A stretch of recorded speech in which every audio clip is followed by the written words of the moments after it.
त्रिरत्नमा सादर वन्दना। शासनका उपाध्याय आचार्यदेखि लिएर देखाउने सुनाउने सिकाउने सबै गुरुवरहरूलाई वन्दना। गुरुवरहरूको आशीर्वादलाई शिरोधारण गरी सधर्म प्रेमी उपासकोपासिकाहरूमा दिनानुदिनको मङ्गलमयको शुभ मैत्री कामना व्यक्त गर्दै सबैको मङ्गल होस्, भलो होस्, कल्याण होस् भन्ने मङ्गल मैत्रीलाई अगाडि सारी सधर्म प्रेमी उपासकोपासिकाहरूलाई आज पनि धम्मपथका धर्मोपदेश, धर्मरस एवं जीवनोपयोगी शिक्षा उपहार स्वरूप दिन गइरहेको छु। त्यसर्थ सबै श्रोतागणहरूले उपदेशलाई राम्ररी सुन्न सकोस्, सुनेर बुझ्न सकोस्, बुझेर आफ्नो व्यावहारिक जीवनमा उतार्न सकोस् भन्ने शुभेच्छाका साथ आज सधर्म प्रेमीहरूलाई धम्मपथको चित्तवर्गको 6औं उपदेश कुम्भुपमं कायमिमं विदित्वा नगरूपमं चित्तमिदं ठपेत्वा योधेधमारापन्यायुधेन जितञ्च रखे अनिवेशनोसिया भन्ने यो धर्मोपदेशलाई धर्मोपहार दिन गइरहेको छु। भगवान शास्ताको उपदेश वा भगवान शास्ताले उपदेश गर्नुभएको त्यो धर्मोपदेशमा सम्पूर्ण धर्मरसहरू समावेश छन् भन्ने कुरा राम्ररी बुझ्नु पर्यो। सम्पूर्ण धर्मरसहरू समावेश छन्। मनुष्यहरूको आधारभूत भनेको शील, सदाचार, नैतिकता र साथै हुनुपर्ने चित्तवृद्धि, कुशल चित्तवृद्धि, जीवन स्तरलाई उच्चतम सर्वोत्तम बनाउने आचरणहरू नै हुन्। सम्पूर्ण धर्मपथ ती उपदेशहरूलाई सार संक्षिप्तमा हेर्दाखेरि ती सबै उपदेशहरू जीवनोपयोगी शिक्षाहरूले नै भरिपूर्ण छन्। सधर्म प्रेमीहरू जीवन विचित्र छ, त्यसमा पनि प्रत्येक व्यक्तिको चरित्र आफ्नै किसिमको छ। एक व्यक्ति र अर्को व्यक्तिको चरित्र एक समान छैन, भिन्न भिन्नै छ। एक व्यक्ति र अर्को व्यक्तिको चित्तवृद्धि, मनसाय भिन्न भिन्नै छन्। एक व्यक्ति र अर्को व्यक्तिको जीवन स्तर भिन्न भिन्नै छन् र एक व्यक्ति र अर्को व्यक्तिको गुण स्तर भिन्न भिन्नै छन्। रूप वर्ण भिन्न भिन्नै छन्, लिभिङ स्ट्यान्डर्ड भिन्न भिन्नै छन्, सोच विचार, हेर्ने दृष्टिकोण, बुझिलिने दृष्टिकोणहरू सबै अलग अलग छुट्या छुट्टै छन्। त्यसर्थ भगवान शास्ताले उपदेश गर्नुहुन्छ वा उपदेश गर्नु हुँदाखेरि व्यक्तिको स्तर, व्यक्तिको त्यो गुण स्तर, व्यक्तिको त्यो चित्तवृद्धि, मनसाय अनुसार नै उपदेश गर्नुभएको हो। त्यही भएर उपदेशहरू धेरै हुन गए। मनुष्यहरूको रूप, वर्ण, शिलाचरण, प्रज्ञाको स्तरहरू भनेको भिन्न भिन्नै हुन्छन् भन्ने कुरा सबैलाई अवगत भएकै हो। त ती गुण स्तरहरू, प्रज्ञाहरू बुझिलिने क्षमताहरू भिन्न भिन्नै भएका प्राणीहरूलाई एकै प्रकारको उपदेश भने त्यति लाभदायक हुँदैन। कुनै व्यक्तिलाई यो वचन ठिक हुन्छ, कुनै व्यक्तिलाई त्यो वचन ठिक हुन्छ, कुनै व्यक्तिलाई यो वचनले टक्कै मन छुन्छ, कुनै व्यक्तिलाई त्यो वचनले टक्क मन छुन्छ। त्यसर्थ एकै प्रकारको उपदेश गर्ने हो भने जति प्राणीहरूले लाभ लिनुपर्ने हो त्यो लाभ पाउँदैनन्। त्यसर्थ भगवान शास्त्रले सत्वहरूको अध्यसय र आशायानुसय भनिने प्राणीहरूको त्यो अवस्थालाई हेरी बुझी राम्ररी विचार गरी व्यक्ति अनुकूल हुने गरी, चरित्रानुकूल हुने गरी भगवान शास्त्रले मैत्री र करुणालाई अगाडि सारी उपदेश गर्नुभएको हो। किन भन्दाखेरि कलिलो र छिप्पेको कतिपय व्यक्तिको इन्द्रियहरू कलिलो हुन्छन्, कतिपय व्यक्तिको इन्द्रियहरू छिप्पिसकेको हुन्छ, कतिपयको त्यो पारमिता गुण धर्महरू पुगेको हुँदैन, कतिपयको पुरा भइसकेको हुन्छ।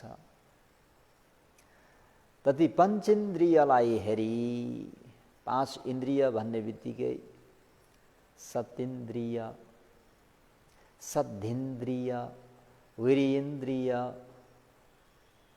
समाधेन्द्रिय, प्रज्ञेन्द्रिय भन्ने यी पाँचवटा इन्द्रियहरूलाई भगवान शास्त्रले हेरेर उपदेश गर्नुहुन्छ। र अहिले हामीहरूले अथवा भिक्षुहरूले भनेको भगवान शास्त्रले उपदेश गर्नुभएका ती धर्मोपदेशलाई परिषदहरू माझमा जसरी आँपको वृक्षलाई झटारो हाने जस्तै गरी हान्ने हो। आफैले जानेर होइन, त्यसर्थ त्यो हानिएको झटारोले लाग्न पनि सक्छ, नलाग्न पनि सक्छ, फिट पनि हुन सक्छ, अनफिट पनि हुन सक्छ।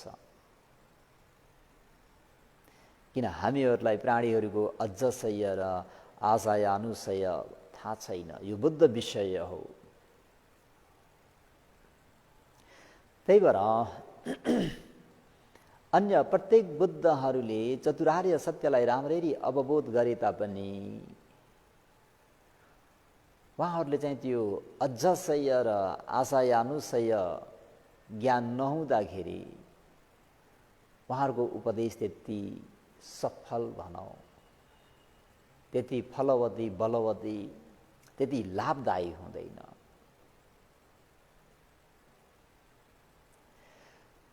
समासम्बुद्ध भगवानले चाहिँ यस प्रकारले होइन, लाखौं परिषदमा पनि सबैको मनसायलाई बुझी सबैलाई अनुकूल हुने गरी, जस्तै यो व्यक्तिलाई यो वचन योग्य छ, त्यो व्यक्तिलाई त्यो वचन योग्य छ, व्यक्ति अनुकूल हुने गरी व्यक्तिलाई हेरेर उपदेश गर्नुहुन्छ। प्राणीहरूको मनसाय चित्तवृत्तिलाई बुझी, प्राणीहरूको त्यो गुणस्तरलाई बुझी, प्राणीहरूको त्यो इन्द्रियहरू कलिलो र छिप्पेकोलाई बुझी उपदेश गर्नुहुन्छ। भगवानको उपदेशको अन्तमा, त्यही भएर एउटा धर्मोपदेशको अन्तमा 84,000 प्राणीहरूले धर्म अवबोध गरे। 1,10,000ले एकैचोटि मार्ग ज्ञान फल ज्ञान प्राप्त गरे।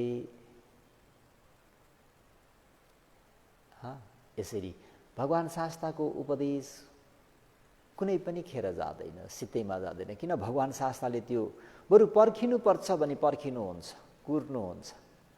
जस्तै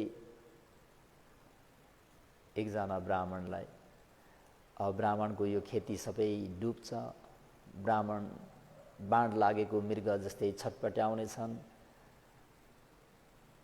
त अहिलेबाट नै म यिनीसँग चाहिँ मित्रता सम्बन्ध राखिराख्छु भनेर ब्राह्मणले खेती गर्नको निम्ति खेत फाँडेदेखि भगवान शास्ताले गएर हेलो हाई, हेलो ब्राह्मण, how are you, what are you doing भने जस्तै नि, ब्राह्मण सन्चै छौ, के गर्दैछौ ब्राह्मण, खेत कर्ण थाय अरण्यङ पवत्यति, भो भगवान शास्ता खेत गर्नको निम्ति मैले जङ्गल फाँड्दैछु।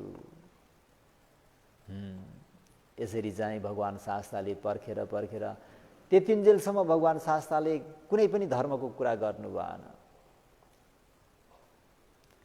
खालि सन्चो बिसन्चो के कसो। जब ब्राह्मण शोकाकुल भए, जब ब्राह्मणको इन्द्रियहरू पञ्चेन्द्रियहरू मिलेर आयो, अनि भगवान शास्ताले अब चाहिँ उपदेश गर्न योग्य छ भनेर उपदेश गरिदिनु भयो। त प्राणीहरूले प्रत्येक भगवान शास्ताको त्यो वचनमा धर्मलाभ गर्छन् नै। फेरि पनि भगवान शास्ताले उपदेश गर्ने क्रममा त्यही भएर सबैलाई एकैचोटि विपස්සना आनापानानुसति भनेर दिनुहुन्न। त्यही भएर प्राय सुन्नुभएको छ भगवान शास्ताको उपदेश भनेको अनुपूर्विक कथा भनेर। पहिला दान कथा, दानको विषयमा भगवान शास्ताले उपदेश गर्नुहुन्छ। त्यसपछि शीलको विषयमा लिएर भगवान शास्ता व्याख्या गर्नुहुन्छ। दान र शीलको राम्ररी आचरण गर्यौं, पालन गर्यौं भने त्यसले प्राणीहरू सुगति जान्छन् भनेर सुगतिको कुरा, स्वर्गको रजाई। त्यसपछि फेरि त्यसैमा आसक्त भएर बस्छन् कि भनेर कम्माना आदि नवकथा, पञ्चकाम गुणको दोष कसुर सङ्किलेशलाई जत्लाउनुहुन्छ। त्यसको संसारमा फेरि भगवान शास्ताले निखाम्य आनिशंस, पञ्चकाम गुणहरूलाई तिलञ्जली दिनमा कति आनिशंस छ, कति लाभदायी छ भन्ने कुरालाई जत्लाउनुहुन्छ। र बल्ल भगवान शास्ताले अन्तमा आफू स्वयंले प्राप्त गर्नुभएको चतुरार्य सत्यलाई उपदेश गर्नुहुन्छ। त भगवान शास्ताको त्यो उपदेशमा प्राणीहरूले धर्मबोध गर्छन्, धर्मलाभ गर्छन्। यस्तो किन भएको त भनेर प्रश्न गर्ने ठाउँ छ। यस्तो किन भएको त बन्तेजी भन्दा भगवान शास्त्रमा विशेष गरेर दुईटा ज्ञान छन्, जो कि त्यो बुद्ध विषय, बुद्धमा मात्रै हुने, सम्मा सम्बुद्धमा हुने दुईटा ज्ञान, त्यो अरूमा हुँदैन। हुन त यहाँ चक्षु 5 प्रकारको जतलाइएको छ। चक्षु भनेको ज्ञान, ज्ञानलाई लक्ष्य गरेर चक्षु भनेको। त्यही भएर देशना भनेको नियथ देशना र नियथ देशना।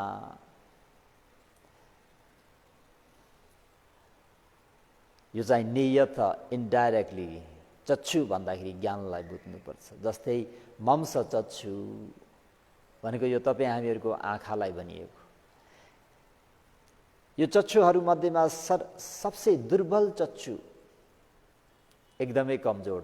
अहिले आनन्द भन्दैजीलाई हेर्नुहोस्, अब देख्न नसकेर चस्माको सहारा लिइराख्नु परेको छ। मम्स चक्षु है। दोस्रो चक्षु भनेको दिव्य चक्षु भनिन्छ, जसले ध्यानहरू सिद्ध गरेर प्राप्त गर्छन्, टाढा टाढाको कुरालाई देख्न सक्छन्। जस्तै दूरबीनहरूले, टेलिस्कोपहरूले, माइक्रोस्कोपहरूले आदि। कुनै सामान्य हाम्रो यो मम्स चक्षुले देख्न नसक्ने त्यो चिजलाई दूरबीन आदि प्रयोग गरेर हामीहरूले पानीमा भएको कीटाणु, हावामा भएको कीटाणु पनि हेर्न देख्न सक्छौँ। एवं प्रकारले दिव्य चक्षु भनेको पनि त्यो त्यसरी कुनै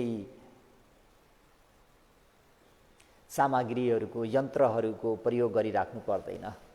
ध्यानमा प्रवेश गरेर हेर्ने हो भने टाढा टाढाको सूक्ष्म सूक्ष्म चिज पनि देख्न सक्ने चक्षुलाई दिव्य चक्षु भनिन्छ। तेस्रोमा प्रज्ञा चक्षु। प्रज्ञा चक्षु भनेको चतुरार्य सत्यलाई अवबोध गरेकोलाई भनिन्छ। चतुरार्य सत्य भन्ने बित्तिकै सबैलाई अवगत भएको कुरा हो दुःख, दुःखको कारण, दुःख निरोध र दुःख निरोध गर्ने मार्ग। यसमा पनि दुईटा छ, पवती हेतु र निवती हेतु भनेर। पवती हेतु भनेको दुःख र दुःखको कारणलाई, यो कारणले यो हुन्छ, यो कारणले यो हुन्छ, यो कारणले यो हुन्छ। पवती एकपछि अर्को, एकपछि अर्को, एकपछि अर्को। निवती हेतु भनेको निरोध हुने, निरोध सत्यलाई जत्लाउन चाहेको। त्यो निरोध केले हुन्छ त भन्दा मार्ग सत्यलाई अपनाउँदा। यो रियल ट्रुथ, नोबल ट्रुथ, जस्तै रोग छ, रोग छ भने त्यो रोग आफसे आफ उत्पन्न भएको होइन, त्यो रोगको कारण छ। त्यो रोग निको हुन्छ, त्यो रोगलाई निको गर्ने उपाय छ, औषधि छ, विधि छ। रोग छ भने रोग हुने कारण छ, त्यो चाहिँ पवती हेतु, उत्पन्न हुने, श्रृङ्खला चलिरहने। निरोध हुने भनेको चाहिँ निवती हेतु भनेको चाहिँ त्यो रोग निको हुन्छ, ठिक प्रकारले तपाईँ हामीहरूले औषधि उपचार गरेको खण्डमा निको हुन्छ। अझै अर्को प्रकारले बुझौँ, जीवनमा समस्या छ, समस्या आफसे आफ उत्पन्न भएको होइन, आकाशबाट खसेको होइन, कसैले ल्याएर हालिदिएको होइन, त्यो समस्याको कारण छ। समस्या छ भने त्यो कारण छ, समस्याको कारण छ। त्यो समस्या समाधान हुन सक्छ, समाधान गर्ने उपाय छ। यही हो फोर नोबल ट्रुथ भनेको। लौकिक क्षेत्रमा हामीहरूले यसरी बुझ्दाखेरि अझै सहज हुन जान्छ। त यो तीनटा ज्ञान भनेको जो कोहीले पनि प्राप्त गर्न सक्ने ज्ञान, मम्स चक्षु, दिव्य चक्षु ध्यान सिद्ध गरेर, प्रज्ञा चक्षु विपश्यना ध्यान भावना गरेर प्रज्ञा चक्षु हासिल गर्न सकिन्छ। समन्त चक्षु भनेको चाहिँ बुद्धहरूको मात्रै हो, सम्मा सम्बुद्ध। त्यसमा पनि प्रत्येक बुद्धलाई एड नगर्नुहोस्, श्रावक बुद्ध होइन, मात्र सम्मा सम्बुद्धहरूको विषय हो। त्यही भएर समान्त चक्षुलाई के भनिन्छ भन्दा सर्वज्ञत ज्ञान भनिन्छ, सर्वज्ञत ज्ञान भनिन्छ। सर्व भनेको सम्पूर्ण, न्यो भनेको जानेको, जतिखेर सुकै जानेको त भन्दा होइन। जब कुनै विषयलाई जान्न चाहेको खण्डमा भगवान शास्त्रले हेर्नुभयो भने छर्लङ्गै सबै, कुनै रुकावट हुँदैन। अरूले चाहिँ त्यसरी जान्न सक्दैन। यो चक्षु चाहिँ केवल सम्मा सम्बुद्धहरूमा हुने सम्मन्त चक्षु।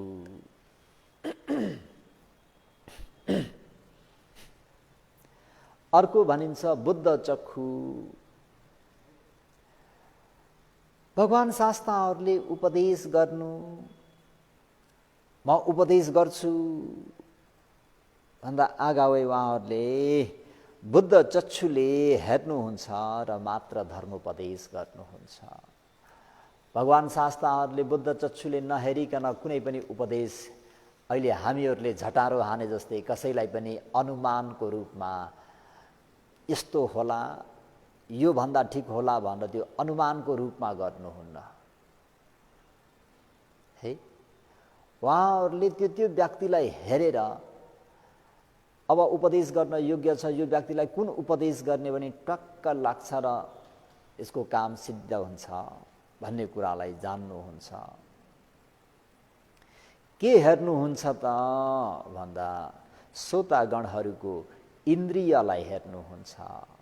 त्यो इन्द्रिय गुण स्तरलाई हेर्नुहुन्छ, त्यो श्रोतागणहरूको ज्ञानलाई हेर्नुहुन्छ।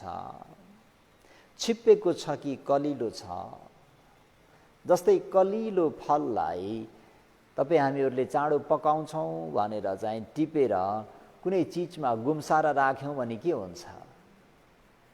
सबैलाई अवगत छ। कलिलो फललाई चाँडो पकाउँछु भनेर गुम्साएर राखेको खण्डमा त्यो चाउरिएर जान्छ, पाक्दैन। Am I right?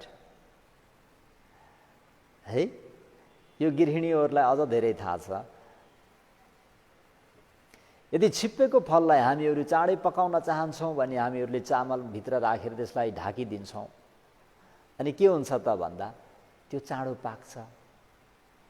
एवं प्रकारले सम्मा सम्बुद्धहरूले पनि प्राणीहरूको इन्द्रियलाई हेर्नुहुन्छ,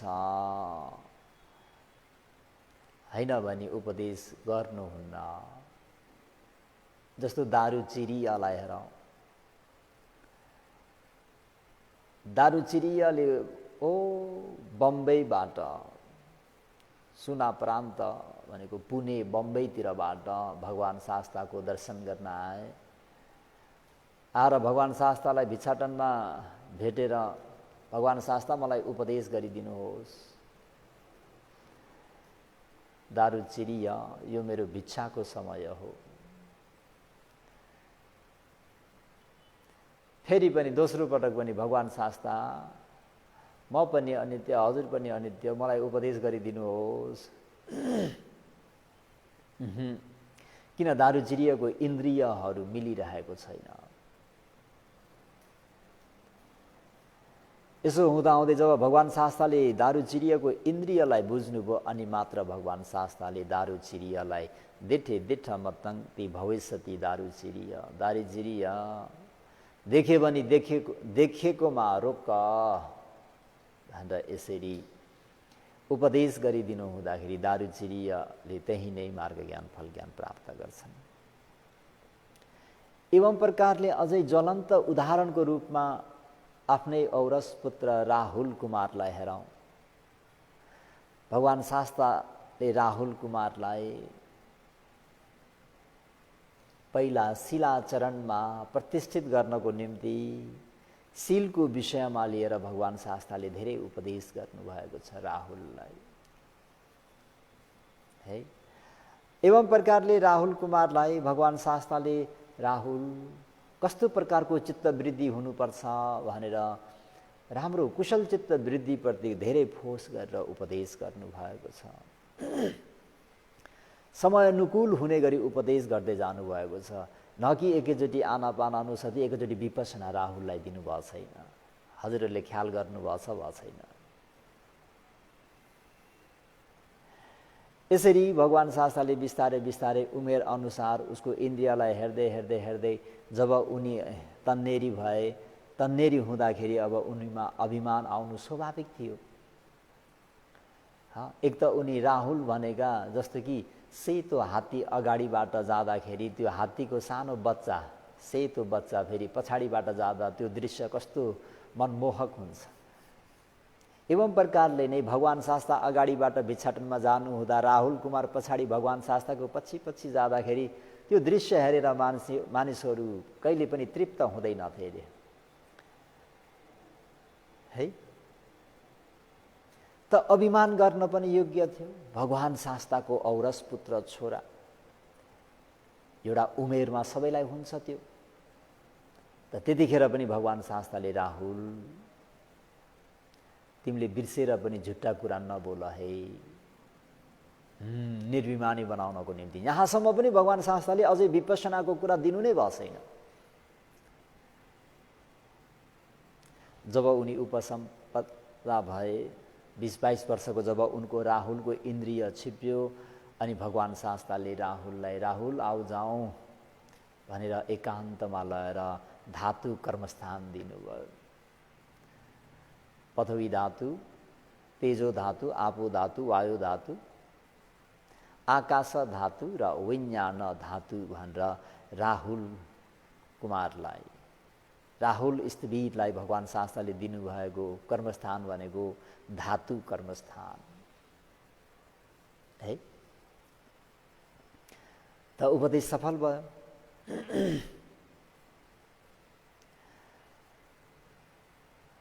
त यसरी विपसना उपदेश गर्नुभयो अनि त्यहाँ काम सिद्धियो।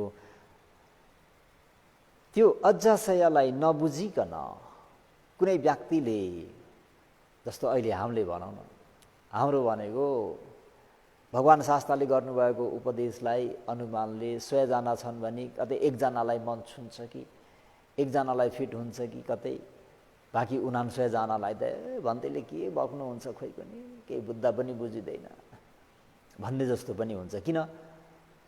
हामीलाई केही पनि थाहा छैन। अघि भने नि, हान्ने चाहिँ पाकेको आँपलाई झटारोले हान्न प्रयास गर्ने हो, तर कहिलेकाहीँ काँचो कचिलो उता फुलतिर पनि गोरा लाग्छ अनि रिसाउनु स्वाभाविकै हो नि। भयो हो बुद्ध विहार पनि के गइराख्नु, त्रिरत्न विहार पनि भन्ने त्यो हुनु स्वाभाविकै हो। र पनि सधर्म प्रेमी उपासक उपासिकाहरू यसरी सुन्नु पनि एउटा पुण्य पारमी बन्छ। सुन्नुपर्छ, उपदेश पनि गर्नुपर्छ, उपदेश पनि गरिदिनुपर्छ, सुन्नेले पनि सुन्नुपर्छ। केही न केही उपलब्धि भइ नै रहेको हुन्छ। त त्यो अजसयलाई, तिनीहरूको मनसायलाई, चित्तवृत्तिलाई, गुणस्तरलाई, उसको स्वभावलाई नजानी नबुझिकन उपदेश गर्नु भनेको रोगको कारण नबुझिकन उपचार गरेर औषधि दिए, ट्रिटमेन्ट गरे जस्तै हो। उसलाई के रोग भएको छ, के कारणले भएको छ, केही पनि थाहा छैन। उपचार त चलिरहेको छ, होइन त? अब हाम्रो त के कुरा गर्नु है। धर्म सेनापति सारिपुत्र महास्थवीर, प्रज्ञामा एतत् अग्र भई बक्सेका सारिपुत्र महास्थवीरले पनि एक सुनारका कुलपुत्र शासनमा प्रवजित भएर आए। शासनमा प्रवजित भएका ती कुलपुत्रलाई स्थवीरले, धर्म सेनापति सारिपुत्र महास्थवीरले कर्मस्थान दिनुभयो। के दिनुभयो त भन्दा, अब भर्खरै 20-22 वर्षको ठिटो छ, रागले सताउन सक्छ भनेर उहाँले अशुभानुसती दिनुभयो। अशुभानुसती कर्मस्थान दिँदाखेरि उसलाई मनै पर्दैन। किन? ऊ 500 जन्मसम्म सुनारको काम गरेर आएको छ। सुनार भन्ने बित्तिकै उपासिकाहरूलाई थाहा छ, यो हजुरले बनाएको फुलबुटा अलिक भएन है, अलिक राम्रो बनाइदिनुहोस् है, मलाई चाहिँ त्यो उपासिकाको भन्दा पनि अझै दामी बनाइदिनुहोस् है भन्दाखेरि सुनारहरूको मनमा, त्यो कारिगरहरूको मनमा के हुन्छ त भन्दाखेरि कसरी राम्रो बनाउने, कस्तो खालको डिजाइन बनाउँदाखेरि मानिसहरू मक्ख पर्छन् भनेर उनीहरूलाई राम्रो कुराको मात्रै त्यो दिमागमा छाप बसेको हुन्छ। अहिले स्थवीरले दिनुभयो अशुभानुसती, मनै पर्दैन, अनि कसरी काम गर्ने? 4 महिना बित्यो, सधर्म प्रेमीहरू निमित्तसम्म पनि भएन। अनि सारिपुत्र महास्थवीरले पनि अब भयो, अब मैले उपदेश गरेर हुँदैन, यिनलाई भगवान् शास्त्र समक्ष लिएर जानुपर्छ भनेर भगवान् शास्त्र समक्ष लिएर आउनुभयो। भगवान् शास्त्रलाई थाहा थियो। भगवान् शास्त्रमा हुने विशेष ज्ञान भनेको इन्द्रिय परोपरियति ज्ञान। यो व्यक्तिको इन्द्रिय कस्तो छ, कुन अवस्थामा छ, आशय अनुशय ज्ञान, यो व्यक्तिको स्वभाव कस्तो छ, चरित्र कस्तो छ, चित्तवृत्ति कस्तो छ, ज्ञान स्तर कस्तो छ, गुण स्तर कस्तो छ, त्यही अनुसार भगवान् शास्त्रले एउटा सुन्दर कमलको फूल चाहिँ आफ्नो हृदयले क्रिएट गरेर, निर्मित गरेर, लौ बाबु यसलाई हेरेर बस। ऊ रात दिन ऊ सुनारको काम गरेको, राम्रो राम्रो राम्रो चिजहरू मात्रै खोज्दै हिँड्ने, राम्रो रङबिचङ्गी भनौँ न, रङबिचङ्गी ढकमक्क फुलेको त्यो फुल देख्न पाउँदा उनको मन प्रफुल्लित भयो, प्रसन्न भइदियो। त्यो फुललाई हेर्दा हेर्दै हेर्दा हेर्दै हेर्दा हेर्दै के भयो भन्दाखेरि कसिन ध्यान भइदियो रे। अनि उनी त्यही ध्यानमै मक्ख परेर बसे। भगवान शास्ताले यताबाट आफ्नो ज्ञानले हेर्नुभयो बुद्ध चक्षुले, मेरो छोराले के गर्दैछन् भन्दा उनी ध्यानमग्न छन्। उनी आफै अब विपश्यना क्षेत्रमा ओर्लिन सक्छन् त? सक्दैनन्। उनलाई अलिकति गाइडेन्स दिनुपर्छ, यसो औँलाई दिनुपर्छ भन्ने कुरा जानिसकेपछि भगवान शास्ताले त्यो फुललाई ओइलाइदिनुहुन्छ। जब अनि ती नवयुवक भिक्षु, सुनार भिक्षु भनौँ, ध्यानबाट उठेर त्यो अघिको ढकमक्क परेको, ढकमक्क फुलेको त्यो फुल त ओइलाइरहेको छ, ओइलिरहेको छ, हो त्यो समयमा भगवान शास्ताले ओ भाषाबाट, प्रिय पुत्र, जसरी यो फुल ओइलेर गयो, यो शरीरको पनि सम्पूर्ण पाठ पूर्जाहरू एक दिन ओइलाएर सेल्लेर समाप्त भएर जान्छन्, अनित्य हो। त्यहाँनिर अनित्य संज्ञा दिने बित्तिकै उनले ट्र्याक पकडे, जस्तै रेलको लिकमा रेललाई राख्दै जस्तै त्यो पटरीमा गुड्यो, काम सफल भयो।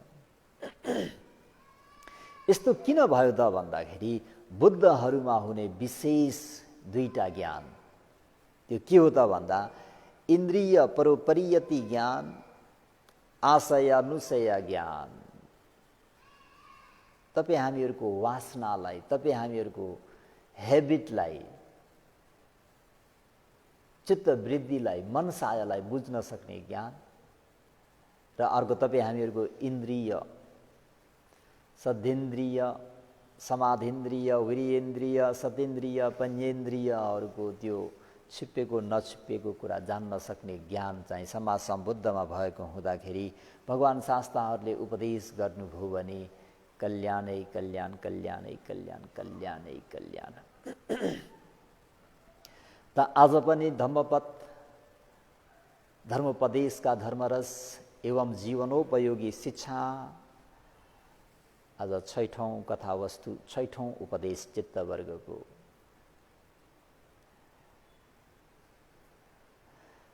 कुम्भुपमं कायमिमं विदित्वा नगरूपमं चित्तमिदं ठपेत्वा योदेथ मारापन्या युधेन जितञ्च रखे अनिवेशनोसिया इमं कायं, यो शरीरलाई, यो 3.5 हातको शरीरलाई कुम्भुपमं, माटोको भाँडा जस्तो विदित्वा सम्झी, इदं चित्तं, यो चित्त भन्ने मनलाई, नगरूपमं, एउटा सुन्दर नगर, बलियो नगर, सुरक्षित नगर जस्तै ठपेत्वा, सुरक्षित राख्नुपर्छ। पञ्चाउदेन, प्रज्ञारूपी शस्त्र अस्त्रले मारङ, क्लेश मारलाई योदेथ, आक्रमण गर वा प्रहार गर, जितन्छ, युद्ध गरी, आक्रमण गरी जितेर प्राप्त भएको ज्ञानलाई पनि रखे, नबिग्रिने गरी सुरक्षा गर। अनिवेशनो, अनासक्त भएको पनि सिया हुनुपर्छ। भगवान शास्ताले यो धर्मपदको, धर्मोपदेश, धर्मरसमा विपश्यना कार्यलाई कसरी गर्नु भनेर विपश्यना ध्यान भावना आचरण गर्दै गरेका 500 भिक्षुहरूलाई अरहन्त हुने गरी उपदेश गर्नुभएको उपदेश हो। विपश्यना योगीहरूलाई त महान फलदायी नै छ, र पनि विपश्यना ध्यान भावना आचरण नगर्ने व्यक्ति, नगरेका व्यक्तिले पनि यो धर्मोपदेशमा जसरी भगवान शास्ताले निर्देशन गर्नुभयो, भगवान शास्ताको निर्देशन मुताबिक आफ्नो शरीरलाई कसरी मनन गर्ने, यो निसो मनसिकार भन्छ नि, ठिक प्रकारले कसरी चिन्तन गर्ने, यसरी चिन्तन गर्ने हो भने हामीहरूमा पनि सम्वेक ज्ञान उत्पन्न हुन्छ, लाभदायी हुन्छ, फलदायी हुन्छ। शरीरलाई माटोको घैँटो जस्तो सम्झिनु रे। माटोको घैँटो भन्ने बित्तिकै नाजुक हुन्छ, कच्चो हुन्छ, बलियो हुँदैन, खस्यो फुट्यो, कुनै ढुङ्गाले लाग्यो फुट्यो, कतै गुड्यो फुट्यो। अति नै के हुन्छ त भन्दाखेरि नाजुक हुन्छ। तथापि हामीहरूको शरीरमा भएको पनि यो जुन केश आदि गरिएको यो शरीर हो, यो दीर्घकालसम्म नरहने स्वभाव। जस्तै माटोको घैँटोको आयु लामो हुँदैन, एवं प्रकारले यो तपाईँ हामीहरूको काय भन्ने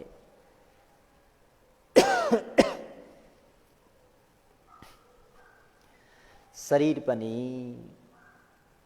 माटोको घैँटो जस्तै सरी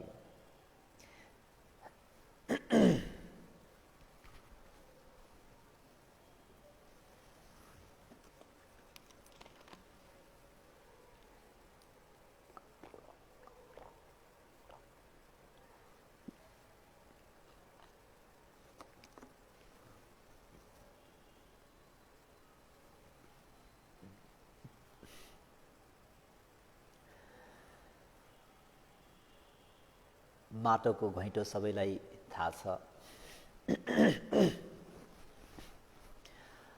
अति नै कच्चो छ। कुनै चिज वस्तु त्यो माटोको घैँटोमा आएर ठोक्के पनि, माटोको घैँटो चाहिँ त्यो चिज वस्तुमा गएर ठोक्के पनि फुट्ने त घैँटो नै हो। एवं प्रकारले कुनै वस्तुले हाम्रो शरीरमा आएर लागे पनि, हाम्रो शरीर चाहिँ कुनै चिजमा गएर ठोक्के तापनि दुख्ने, भाँचिने, फाट्ने त हाम्रो शरीरै हो। कुरा बुझ्नु भएन क्या? एकदमै कच्चो छ तपाईँ हामीहरूको यो शरीर। त्यही भएर बिखौए बिच्छुहरू हो, मेरा प्यारा छोराछोरी उपासक उपासिकाहरू हो। इमम कायं, यो 3.5 हातको कायलाई कुम्भुबमम, माटोको घैँटो जस्तै विदित वा सम्झै त्यसरी मनन गर।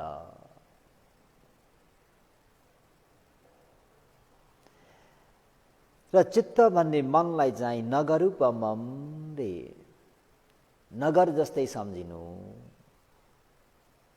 नगर जस्तै सुरक्षित रूपमा राख्नु। नगरलाई शत्रुले बिगार्न नसक्ने गरी पर्खालहरू राम्ररी बाँधिएको हुन्छ, हैन? नगरहरूलाई धेरै राम्ररी सुरक्षा गरिदिएको हुन्छ। नगरको द्वारहरू बनाइन्छ, नगरमा द्वारपाल राखिन्छ। अझ जुन युद्ध गर्ने सिपाहीहरू हुन्, उनीहरूको त द्वार पनि मूल एउटा मात्रै हुन्छ अरे। अनि उनीहरूको त्यो पर्खाल पनि 20-30 फिटको अग्लो अग्लो हुन्छ अरे, जस्तो चाइना गेट भने जस्तो एकदमै विशाल, कुनै पनि शत्रुहरू आउन नसक्ने गरी राखिन्छ। द्वार एउटा मात्रै राखिन्छ। अनि त्यो द्वारमा पनि एकदमै द्वारपालहरू। भन्नुको तात्पर्य हामीहरूको पनि 6 द्वार छ शरीरमा, आँखाको, कानको, नाकको, जिब्रोको, शरीरको, मनको। यी 6 द्वारहरूमा दुश्मन भनेको क्लेश आँखाको द्वारबाट पनि लोभ आउन सक्छ, द्वेष आउन सक्छ। कानको द्वारबाट लोभ जाग्न सक्छ, द्वेष जाग्न सक्छ। एवं प्रकारले नाक, जिब्रो, शरीर, मन, यी द्वारहरूबाट क्लेश रूपी शत्रुहरूले कतिखेर पनि आक्रमण गर्न सक्छन् त बिच्छुहरू हो। त्यो नगरलाई जस्तै आफ्नो चित्तलाई सुरक्षा गर भन्नुको तात्पर्य आँखाबाट देख्दाखेरि पनि लोभ र द्वेष आउन नदिनु, एटेन्सन भएर बस्नु। कानमा शब्द आएर ठोकिँदाखेरि कानबाट लोभ द्वेषहरू नआओस्। नाकबाट गन्ध लिँदा, जिब्रोबाट रस लिँदा लोभ र द्वेष नआओस्। त्यहाँनिर एकदमै सचक, एकदमै सचेत भएर बस्नु। भगवान शास्त्रको उपदेश परिपूर्ण छ, केवल परिपूर्ण भने जस्तै। मनको द्वारलाई पनि सुरक्षा गरेर राख्नु, यसरी सुरक्षा गर्नु भनेको आफ्नो शील समाधि प्रज्ञाको काम गर्नु। यो देथ माराङ पन्या हुँदैन, नगर सुरक्षा गर्ने सिपाहीले राम्रो हतियारले शत्रुलाई प्रहार गरेर भगाए जस्तै मेधावी भन्ने विद्वान व्यक्तिले पनि विपश्यना ज्ञान, आर्यमार्ग ज्ञान रूपी शस्त्र अस्त्रले क्लेशमार रूपी शत्रुलाई प्रहार गरेर भगाउनु पर्छ।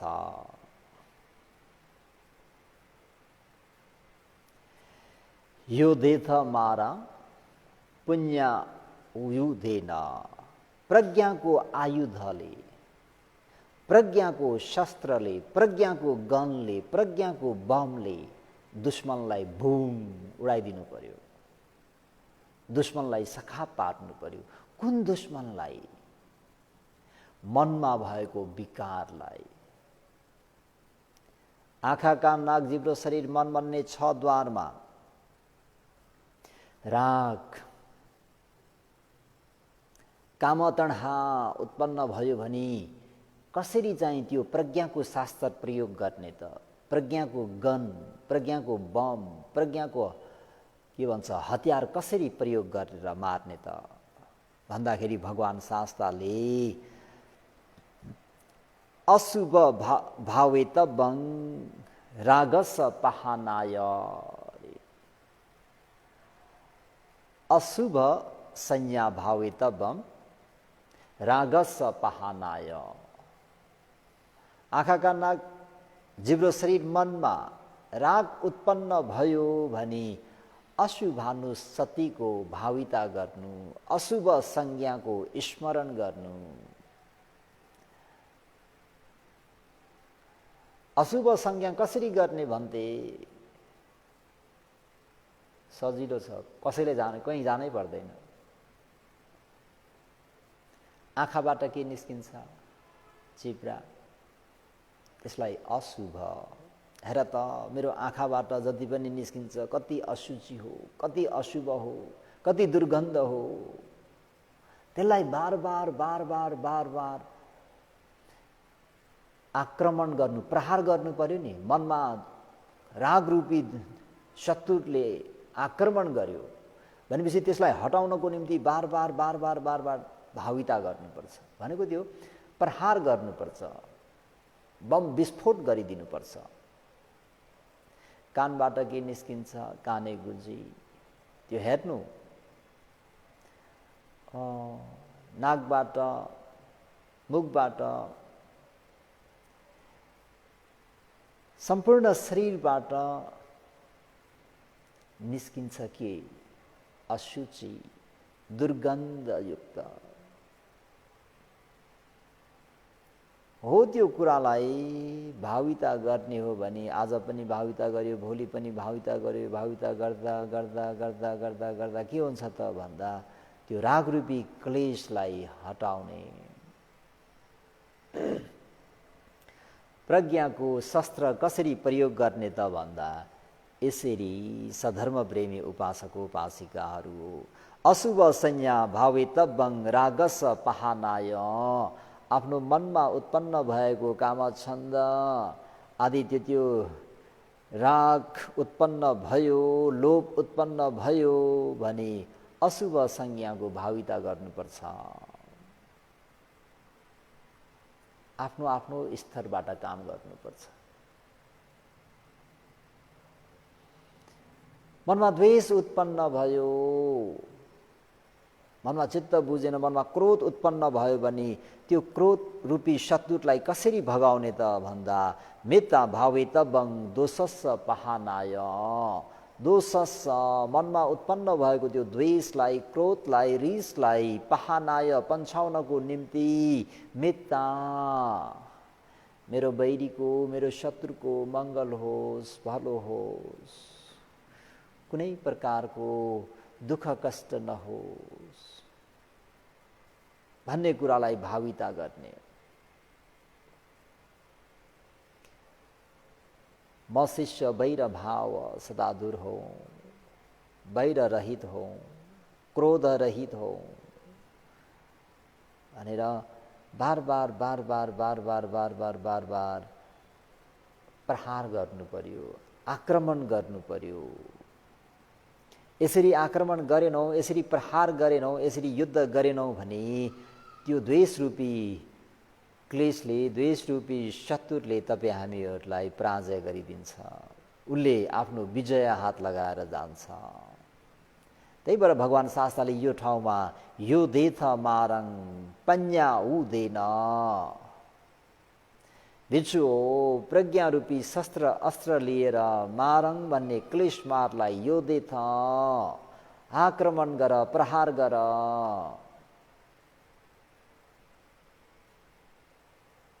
मनमा मोह धेरै भयो, योग्य अयोग्य केही पनि जान्नेन, टोलिएर बस्यो। अब के हुन्छ त? गर्न योग्यलाई पनि थाहा छैन, अयोग्य पनि थाहा छैन भनेपछि के हुन्छ त भन्दाखेरि अयोग्य काम चाहिँ गर्न जान्छौँ, गर्न पुग्छौँ, योग्य कार्य चाहिँ गर्दैनौँ। अनि जीवनको कसरी उन्नति अभिवृद्धि हुने, जीवन पतनतिर जान्छ, जीवन सबै खतम हुन्छ। त्यहाँ हो त्यो मोहलाई हटाउनको निम्ति पन्या भावितव्यं मोहस्स पहानाय, प्रज्ञाको भाविता गर्नुपर्छ। केलाई पन्छाउनु? मोहस्स, मोह भन्ने केही नजान्ने स्वभाव, अज्ञानतालाई हटाउनको निम्ति प्रज्ञाको अभिवृद्धि गर्नुपर्छ। भन्तेजी प्रज्ञाको अभिवृद्धि कसरी गर्ने भन्दा बेसिक प्रज्ञाको अभिवृद्धि गर्नको निम्ति उपदेशहरू सुन्नुपर्छ, सत्य धर्मोपदेश सुन्नुपर्छ, किताब पुस्तकहरू धेरै पढिदिनुपर्छ, नबुझेको कुरा प्रश्न सवाल गर्नुपर्छ, सोध्नुपर्छ, अनुसन्धान गर्नुपर्छ। र सबसे राम्रो प्रज्ञा त स्मृतिवान भएर बस्नु नै हो। त यसरी आफ्नो त्यो मनको मोहलाई पन्छाउनको निम्ति, हटाउनको निम्ति पन्या भावितव्यं, प्रज्ञाको भाविता गर्नुपर्छ। त्यति मात्रै हुन् त क्लेश भन्दा? क्लेश त फेरि अझै पनि छन्, धेरै छन्। मनमा ईर्ष्या छ, त्यो ईर्ष्या पनि द्वेषबाट नै संयुक्त भएर आएको हुन्छ। ईर्ष्या भनेको अर्काको उन्नति वृद्धि देख्न नसकेको, प्रसन्न हुन नसकेको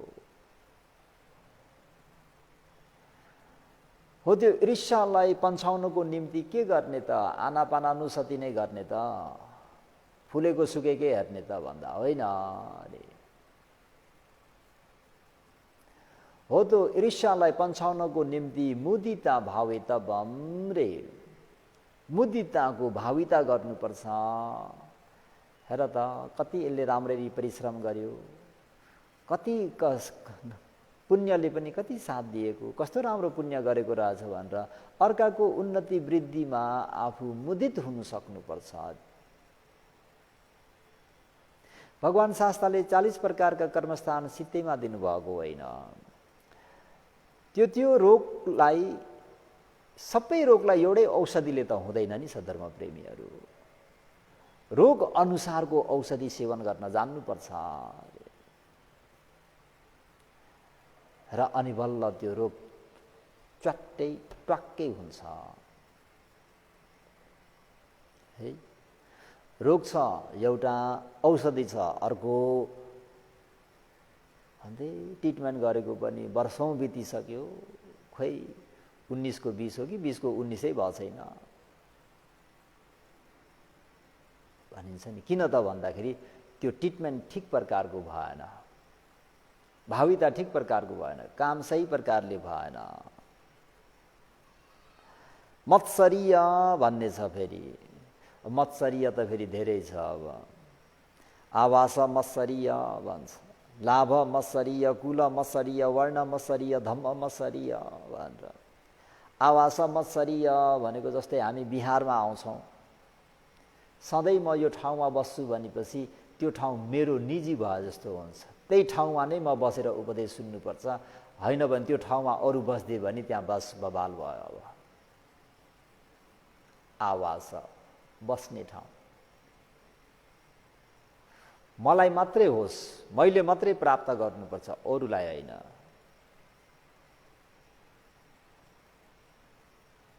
है त्यो आवाज छ मत्सरीय, लाभ मत्सरीय। मैले जे जति लाभ गरेँ, मेरो जस्तो लाभ अरू कसैलाई पनि नहोस्, मेरो जस्तो यश कीर्ति अरू कसैको नहोस्। बस सबैले मलाई नै लाभ सत्कार गरून्, मलाई नै देऊन्, अरू भन्तेलाई अरू गुरुमालाई होइन, हामीलाई मात्रै दिउन् भन्ने त्यो लाभ मत्सरीय। वर्ण मत्सरीय, म मात्रै राम्रो हुँ, अरू कोही पनि राम्रा न, सबै नराम्रा नराम्री हुन्, त्यो मनसाय। त्यसलाई मत्सरीय भनेको त्यो कन्जुसपन। खालि आफ्नो मात्रै उन्नति वृद्धि गर्न चाहने, आफ्नो छर छिमेकी, आफ्नो सहब्रह्मचारीको चाहिँ कुनै पनि उन्नति वृद्धि नहोस्, खालि मै मात्रै हौँ, मै मात्रै हौँ। धम्म मत्सरीय, यहाँसम्मको मत्सरीय। धर्म पनि मैले मात्र जानौँ, मैले मात्र बुझौँ, मैले मात्र व्याख्या गर्न सकौँ, अरूले होइन। त्यो कन्जुसाइ, आफूमा भएको ज्ञान पनि बाँड्न नचाहने है हो। त्यसलाई त्यो मत्सरीय मनलाई हटाउनको निम्ति के गर्नु त भन्दाखेरि श्रद्धालाई अभिवृद्धि गर्नु, प्लस त्याग गर्नु। यसरी चाहिँ भगवान शास्त्रले यो देथ मारङ पन्या उदेन, हैन?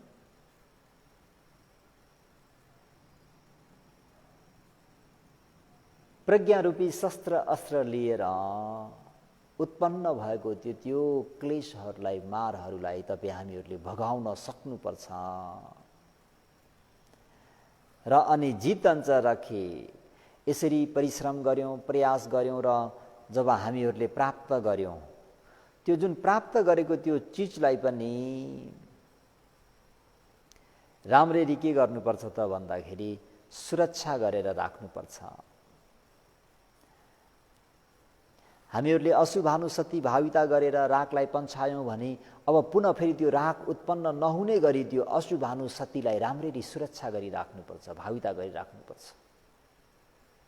मनबाट रिसलाई निकालिसक्यौँ भने त्यो द्वेषलाई फेरि उत्पन्न नहुने गरी मैत्रीको बार बार त्यो मैत्रीको शीतल जलले सिंचन गरिराख्नुपर्छ।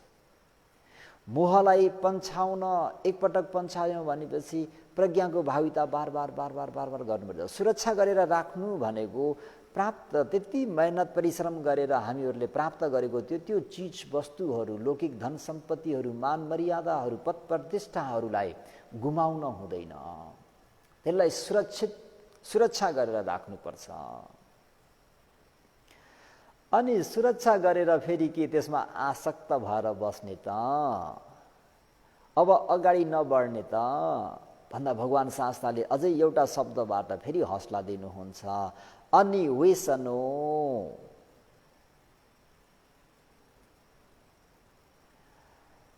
प्राप्त भएको चिजमा फेरि आसक्त भएर नबस्नु रे। सुरक्षा गर्नुमा र